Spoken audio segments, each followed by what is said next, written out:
Hello and welcome to That British Homestead. Today, well, we've got a lot of things to do.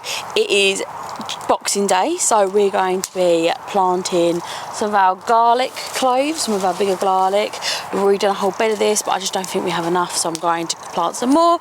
We'll do some general tidying up, and we're having a fire. We've got a little helper. And Daddy's here too as well to help out and basically fuel that fire because I'm a bit rubbish at fires. So we're going to go ahead and put these in. The whole sort of variety of garlics that I'm sowing from Elephant Garlic. I don't really know the varieties because I've had them for years and all I do is re-sow them every year. So I have to make sure that I'm sowing enough so that I can have a load of them for replanting next year. So this is an Elephant Garlic. It's a smaller one. Some of the cloves are absolutely massive. You just plant them roots down, tips up, about 4 inches under the soil. If it's Elephant Garlic, it's about a foot apart. If it is regular garlic, I do about 4 inches apart. So let's get started. Where is the Elephant Garlic? In my hand. Why are we doing it now? Why? Yeah. Because it's winter. And you need to have frost so that they can split into cloves and they're not just one solid clove. I'm going to go back to Daddy before he sets the whole allotment on fire. It's a good idea. Keep an eye.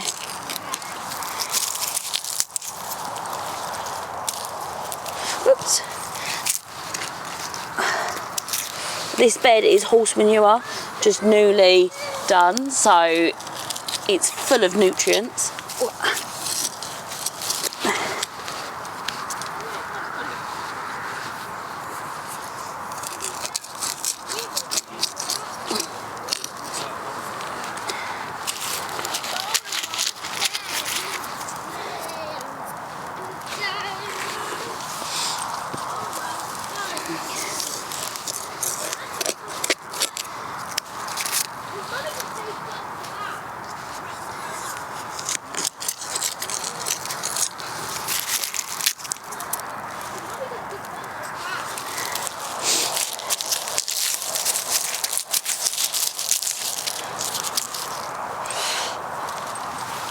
It's been quite a warm year this year, so I think that's helped the garlic come along nicely. The ground obviously isn't frozen. If the ground was frozen, you'd have to pick a different day, but we're very mild temperature here in the UK. One of the benefits I find for no dig beds is that you can go ahead and walk on them. It must be very difficult for diggy beds where you can't walk on the actual surface. Whew.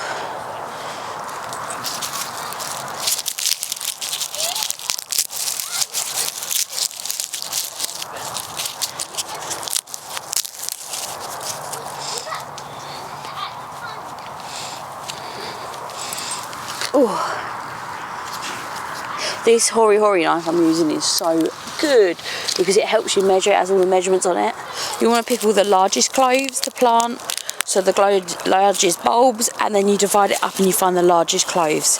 The smaller ones we keep for eating at home, which is funny because you get all the best ones go in the ground and all the bad ones, well, small ones, you get to eat. It's very funny. You grow stuff so you get better product, and then you plant that better product, but every year they're getting larger and larger. With the Elephant Garlic, you get two kind of types. The way that you can grow, you get these cloves that you just go ahead and put in, and in a year you get a garlic. However, you also get things called corns, which are tiny, about that big, and they're the ones, if you see there's like tiny garlics coming up, they're corns. 2 years you'll get a garlic from them.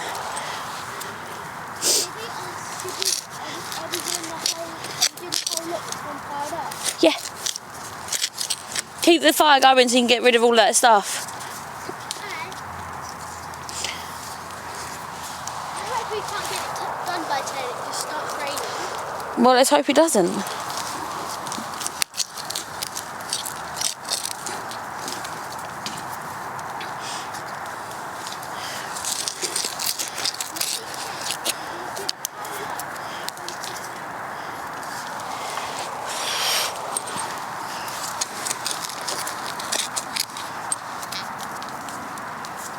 So this garlic is an example of one that's grown from a corn. As you can see, it doesn't have any splitting in that, and that's because it's grown from a corn, so if I left that in the ground for 2 years, the next year it would make a truly massive elephant garlic. This is a normal bulb, so you see it's much smaller, but it's pretty decent size. It's hard neck variety, white one. I think I bought all French varieties, but I cannot remember. So as I open it up, what I'm looking for is the largest bulbs.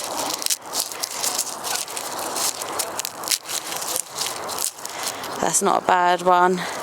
And the dinky ones, like that, we're going to come home and we're going to eat them. These are normal bulbs, so they're going to go about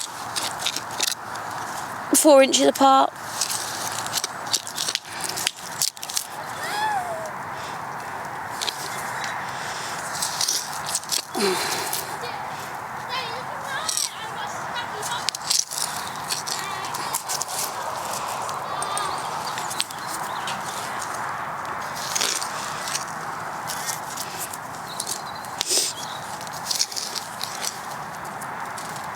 We eat a lot of garlic, so we're looking for about 160 garlics in the ground, which is about 3 beds. Whenever you Google how many garlics do I need per year, it always comes up with something like, I think it says something like 15 per person per year. We love our garlic.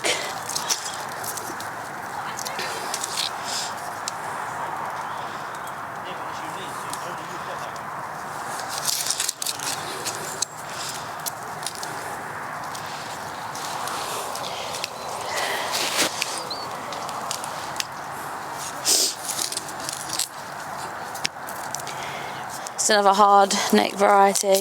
I do think the hard neck varieties, they're meant to be the soft neck varieties, isn't it, that store better, but we only grow that's what stores well, and we tend to get lots of hard necks. Mummy, Yeah. You know the wand I got? Yeah, the wand. Yeah, the hand carved one. Yeah. Do you think we could get it a little bit small? Because for now, for me, it's literally like this, my wand. So you'll grow into it. What, and then one day it'll be like this. Yeah. So, I think it's pretty cool because it's carved out of one piece of wood.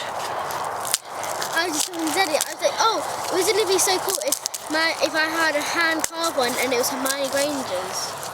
That'd be cool to see in real life, wouldn't it? Yeah, I still think your one's pretty cool. If you went to Ollivander, that's the one you'd have got.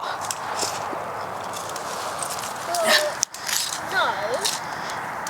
And yes. Why no? Because your one chooses you, that one didn't choose me. Why yes?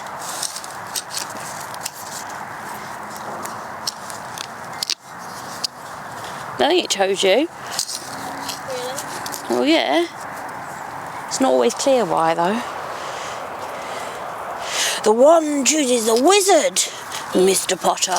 It's not always clear why. It's not really my real one, but it's nice still.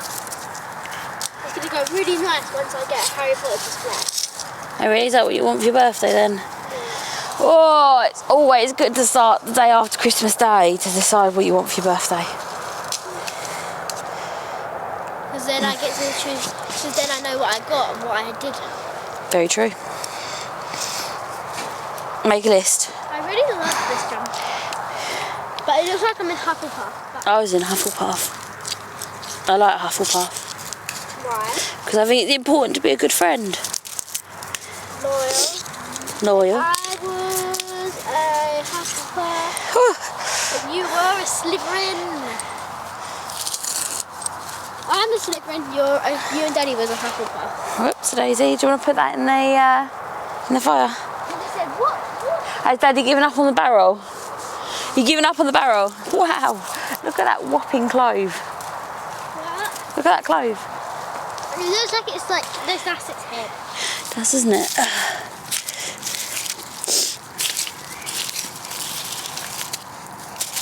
That's all you can plant, really. How long should we go home? Ages.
I just wanted to jump in here and say we are allowed fires on our allotment. And also we supervised this fire the whole time that we were doing it. Basically, the idea of this fire was to clear as much of that weed pile as humanly possible. And we made sure it was completely out when we left. So we never leave a fire unattended, and nor should you. And it's really important to make sure that you only do your fires when it's not too dry, because they spread like crazy. And we all kept a super safe distance from the fire because it was really, really hot. But it is nothing better than having a fire on a chilly day, and it really rallies the troops when they come to help. That is such a bad idea. It's like the Weasley's house. Weasley, Weasley, Wizardy Loo. I'm gonna be a Weasley. Oh.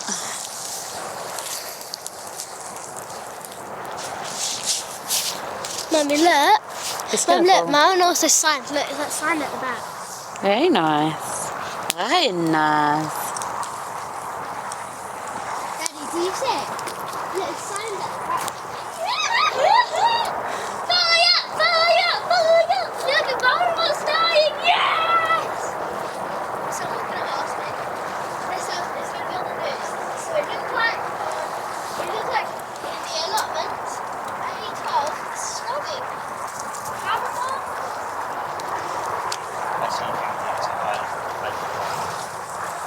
Wow, look at this. Yes, the Voldemort's dying!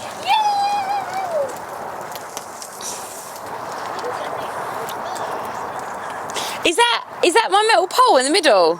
Yeah. Your what? Is that the metal pole in the middle? Yeah. I'm gonna go check on the chickens, okay?